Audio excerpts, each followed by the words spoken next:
we're down in Orlando at our retreat conference with members together. I believe it's been very successful.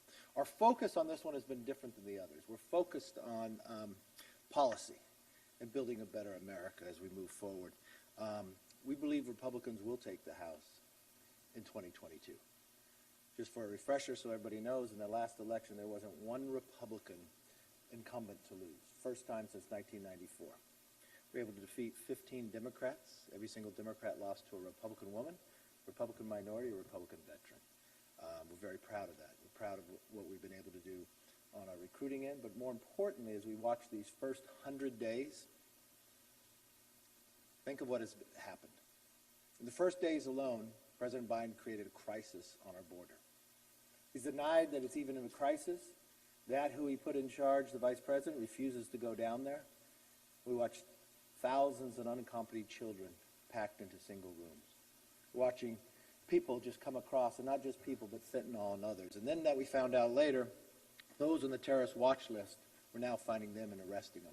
And they're not from Central America. They're from Yemen. Now I listen to the vice president. She thinks if she talks to those in Central America and the Triangle, maybe in the next couple months, and offers to hire them to pay to plant trees, that somehow that will stop the cartel. I think it's laughable. We need a serious ability to solve this. More than 3/4 of our conference has been to tour the border. I would think the president, the vice president would go there. I wish they would. If not, I wish they would just meet with us and lay out the we have 5 different areas of where we can find a solution to it. We also, now that Joe Biden took a stroke of a pen and made us weaker when it comes to our energy policy. He made our adversaries stronger. Took away 8,000 union jobs with one stroke. Continues along this path, it'd be more than 1 million individuals in the energy industry that would lose. But all of America will lose with a higher price. Won't be environmentally sound to where they buy this from. And worst of all of it, it'll make America weaker and an adversary stronger. We look around the world and we find China threatening Taiwan, Russia building their troops along Ukraine, and Iran sending missiles into bases in Iraq of Americans. And that's less than 100 days. We watched him propose to spend more money than we've ever thought possible. What we really want to see is our ability to end the waste, fraud, abuse, but most importantly, the corruption. Because in each and every one of these bills, we find the corruption. That proposes a COVID bill that's partisan when all the other times we've been able to do bipartisanship. In this partisan bill, it's less than 9% is going. Now when he talks about infrastructure, less than 6%. I think he'd find from the Republicans, as we sat here just walking through our policies, we'd be the first ones to join with him on an infrastructure bill, actually to build roads, bridges, highways, and broadband. And we could do it with less money, and we could make sure that they're being built in the next 2 years. All we have to do is sit down and be able to make that happen. But today we rolled out a couple different task forces, kind of based upon our China task force, with the numerous members coming through, crafting the legislation. We have jobs in the economy, Patrick McHenry. We have big tech censorship, is going to be chaired by Kathy McMorris Rogers. We have the future of American freedoms, being chaired by Jim Jordan. We have energy, climate, and conservation, being chaired by Garrett Graves. American security by John Katko. Healthy futures, that'll be Congressman Devin Nunes and Brett Guthrie, and the China task force with Michael McCall. I'm very proud of this team. I'm proud of the work that this conference is doing. I'm proud of the focus. And any member that's not focused on the policy and making sure the next century is the American century is kind of wasting their time. With that, I want to call up Garrett Graves and then Young Kim, and then we'll take some questions. Garrett? Thank you, Leader McCarthy. We're really excited about the opportunity to establish this new task force looking at energy, climate, and conservation. And the reason I'm excited about it is because it gives us an opportunity to bring science and bring evidence back to the table. We've seen this whole climate and energy debate evolve into one that's not based on facts, not based on science, but it's almost like a religion that's just become ungrounded and based on some faith issue. The reality is when you look at what the United States has done over about the last 15 or 17 years, we've reduced emissions more than the next 12 emissions reducing countries combined. When you look at what President Obama said in regard to the Clean Power Plan, reducing emissions by 2030, reducing them by 32%, it was Republican approaches that allowed innovators to innovate, that allowed us to hit these emissions reduction targets 11 years early during the Trump administration in 2019.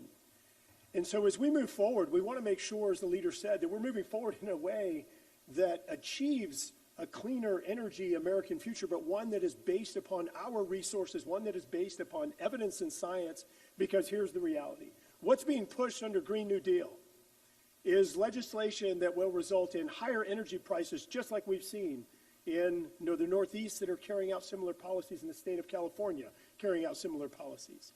It'll result in higher emissions, as we've seen in the state of California, which currently has the 8th worst emissions growth in the nation. We will see greater dependence upon foreign energy sources, as we've seen in the state of California, that is now the highest dependent state on foreign energy. We will see jobs being created, but not in America, jobs being created in countries like China, and of course our increased dependence upon countries like Russia and China, just as we saw during the Obama administration when they tried to prevent or tried to prohibit or put obstacles in place to domestic energy production. We didn't see a reduction in demand for conventional energy. What we saw was increased dependence upon Russia for barrels of oil. This makes no sense whatsoever. So our path is one that's based on science, one that's grounded on facts, and one that's based on America's energy resources that results in a better clean energy future that reduces emissions, is affordable, is exportable, and allows America to maintain its energy independence, and of course, not funding other nations that challenge our national security. Thank you. You want me to introduce you? You deserve introduction. As I talked about in the last election, we set a record in many different ways, but one of the records we set for Republicans was most Republican women elected.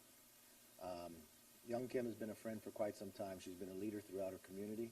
She's just a breath of fresh air, and I think this isn't going to be the last time you hear from Young Kim. Thank you, Leader. Thank you very much for inviting me to join you here. So I represent California's 39th Congressional District, which represents parts of Los Angeles, Orange, and San Bernardino counties. It's a district I know. I have served with former Congressman Ed Royce, and I'm glad that I took the seat back and put it in the R column, as the leader mentioned, and I am determined to make sure that we keep that in the R column. As a freshman, this is my first Republican retreat, and I can tell you I'm one of those strong MUD, M-U-D, that stands for motivated, united, and determined, that we work hard, work on policies that will help our economy move forward and help our small businesses secure the border, protect our national security, keep our community safe, and ensure that our continued U.S. leadership on the world is stronger than ever. The Republican Party, for me, is the party that gives opportunity. So I'm always talking about how GOP is the grand opportunity party that creates policies for all Americans and gives them the opportunity to succeed, like I did as an immigrant from South Korea. So we're creating policies, and we talked about throughout this last 2 days during the retreat, talking about responsible, pragmatic policies to help American workers and families in my district and across the country, and we are ready to take back the House in 2022. Like I said, I'm a strong MUD, and I see all of us working in that way, more determined to make sure that we take back the House so that we can move our country forward. Thank you. Thank you, Young Kim. In California, this election cycle, if you take even with the special, we flipped 4 seats. If we can win in California, we can win all across the country. So let's open it up for questions. Yes, sir.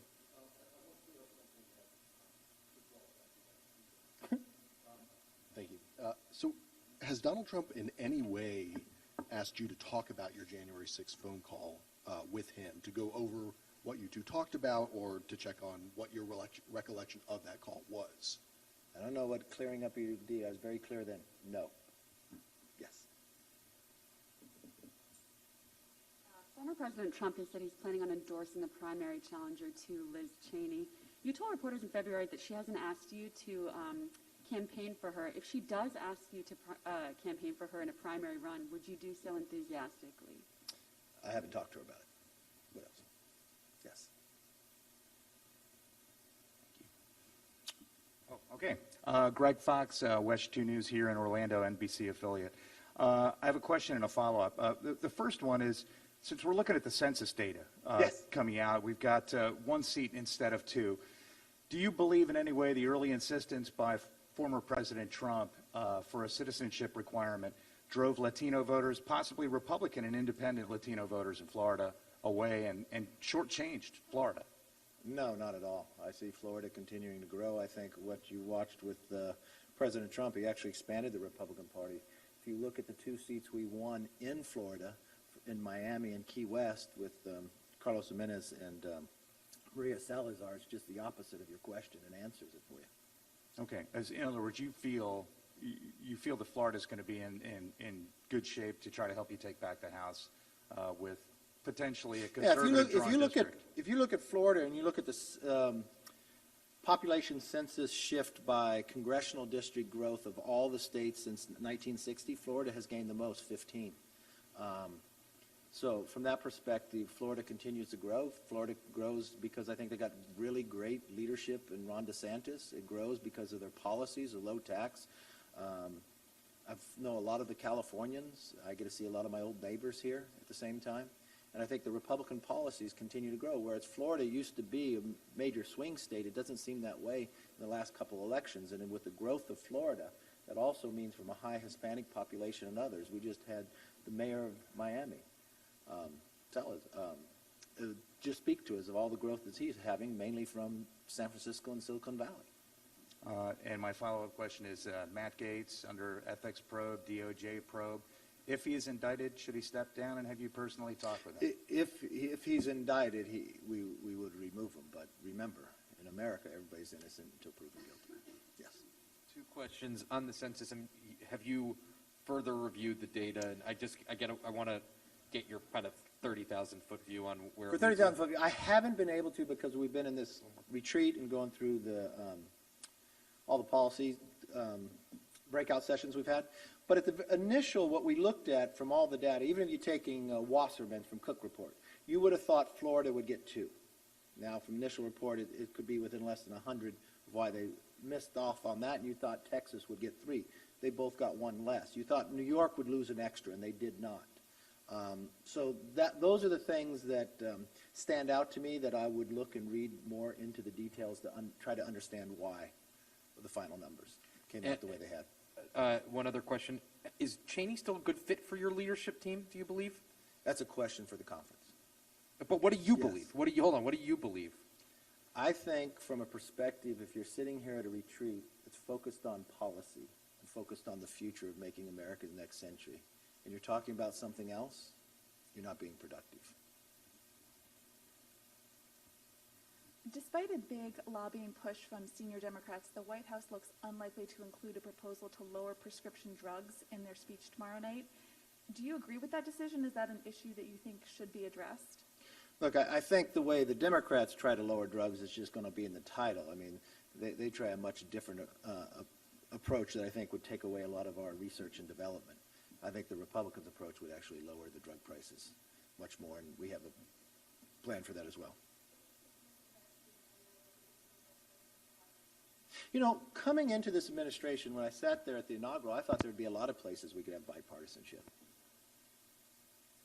I think it's more in the first 100 days this president doesn't want bipartisanship. If you listen to the White House, they don't believe bipartisanship is working with any Republicans. They think somehow they just title it that. You would never produce bills of those trillions of dollars if it was bipartisanship. You would never have a COVID bill that less than 9% goes to COVID. You'd never have an infrastructure bill that only has 6% of it. You'd never have an infrastructure bill that puts more money into subsidizing electric cars than it does for building roads, airports, and highways combined. So they've got to come a long way, but I will tell you from a Republican point of view, we are willing to work with anybody. We want to solve these problems, and if they won't do it, that's what you're finding here at this retreat from our policy task forces, we will.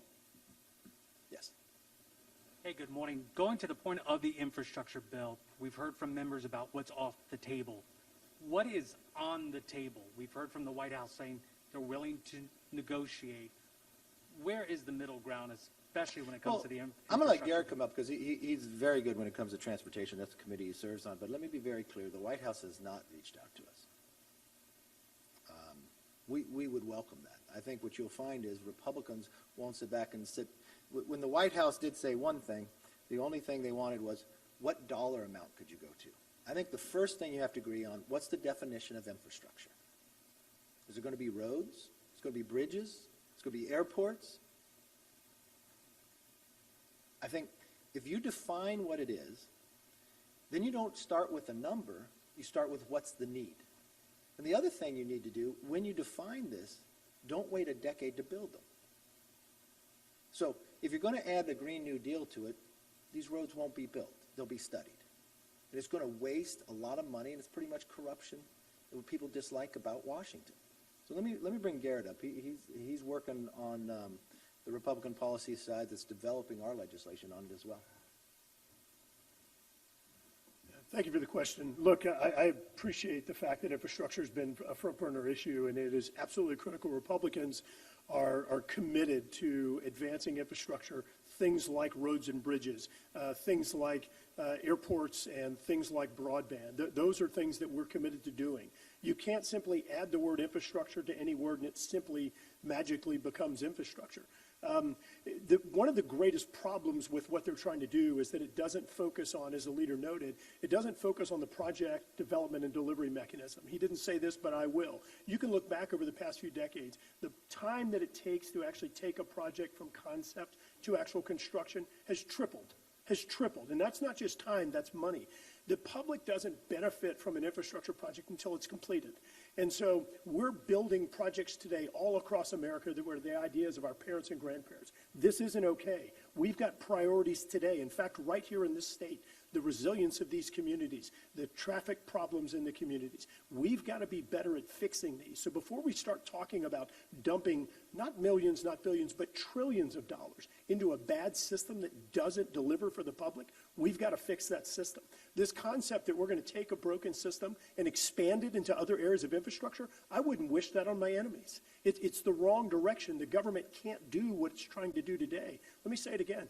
We're building projects today that were conceived before I was born, literally, in the 70s, 80s, and 90s, rather than building projects for the future, for the 2030s, 2040s, 2050s. So huge mistake to expand and add wasteful programs that don't really have a federal nexus and then tax people to pay for them. One other thing that I think is important to keep in mind, look, we have a federal government, a state government, local governments, communities, and families. Everyone has certain roles and responsibilities, and what this proposal has done is it's really muddied the waters on who's responsible for what anymore. We've got to have the federal government have clear responsibilities and be a good federal partner, not come in and wish or promise everything to everyone because it can't deliver as history has shown.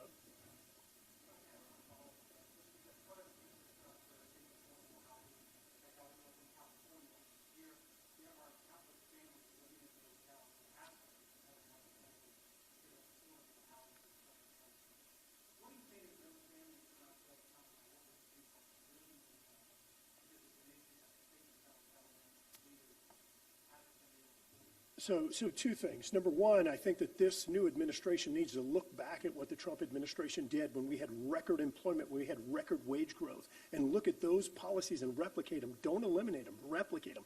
That's what provides people opportunity. That's what gives them access to housing. Secondly, I'm going to go back to what I said about confusing the roles of different levels of government, families, and communities. And I think this is an area where the federal government needs to focus on its clear roles and responsibilities and make it clear to where state and local governments have the capacity and the funding stream to address their responsibilities. Affordability is a major crisis for all Americans, and we've watched this new president raise our gasoline price. We've watched him talk about taxing us. I think he's going to talk to us again about taxing us more. Anytime he says he's just going to tax somebody who's wealthy in a corporation, who can spend $10 trillion and think not everybody in America and your grandchildren are going to be taxed? So that becomes a big problem just for the affordability. beyond the home itself. Yes, sir. Thank you. Taking a look at the joint session of Congress that's coming up, of course, there's been this is going to be a different joint session of Congress. Only a couple hundred members will be here. I was wondering if you could just give your overarching thoughts of what you're expecting for the event and your thoughts on this being a slightly different event than what you're typically used to. Maybe different based upon COVID, but we have so many members who have been vaccinated now. So I think there's 40 on the Republican side, 40 Dems on the House, just from House, and then Senate, 30 each, and then they'll have some cabinet and some Supreme Court. But I think it'll look different, be more spread out. Not quite sure. I understand that the president, he won't have to wear a mask inside, but I imagine everybody else will.